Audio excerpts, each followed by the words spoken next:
Hey guys, Cerebral Tackle here again.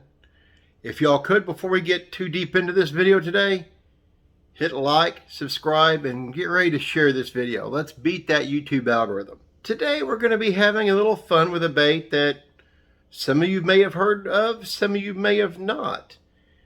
It's one that's been a staple in my box for decades, but I'm dating myself. It's called the Sassy Shad. Here a couple of summers ago, I was going through some tackle, trying to find out what I wanted to get rid of, what I didn't, what was too old.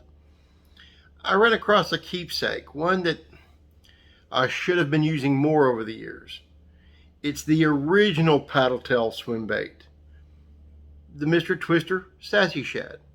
The package I found was old, had been crinkled up, the tails had got all bent like happens with some soft plastics. But I did a little boiling water trick. Careful, you can overdo it.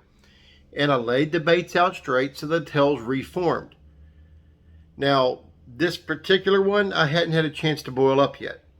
It was out of the package. It was one of the ones that remained that was still relatively straight. One evening, my wife and I wanted to get out of the house for a little while, so we found a little local place to go drop a line. Didn't have a lot of time, maybe an hour.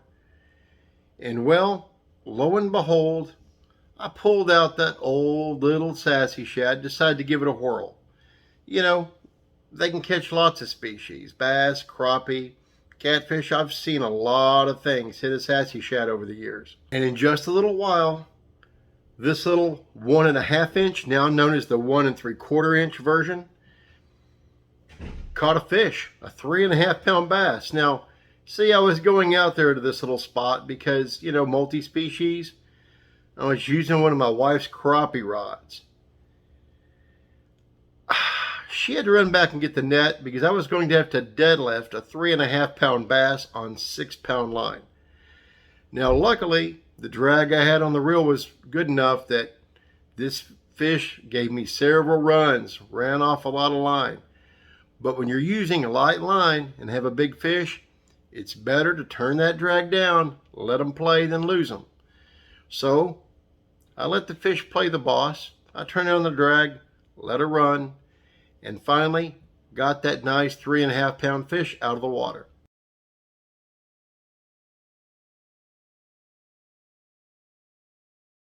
It just goes to show you that even some of the older baits that aren't as popular with a lot of people as they used to be, those baits can still catch you fish.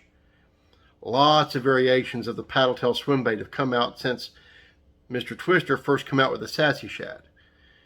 This sucker's been around forever, and everyone's copied the design.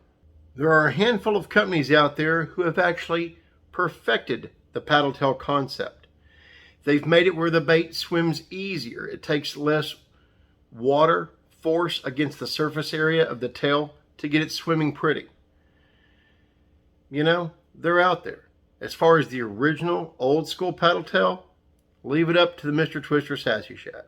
It still catches fish, folks. It'll catch you bass, crappie. It's huge for walleye and crappie, for sure. Other sunfish family, other panfish. Give it a whirl. You'll like it. It's a good little bait. And, you know, part of me said throw them out when I found them, and part of me said no. They'll be good for the wife's crappie box. Let's put a few in there. Well, it got me started on another organizational obsession, and now she has her own Sassy Shad box. Imagine that. That's how that crap works with me anyway. So, Mr. Twister, Sassy Shad. So anyway, it was a good time, got a good fish, brought back some great memories. I appreciate you guys watching. Like, share, subscribe, and you know it, folks. Get out there, keep it wet.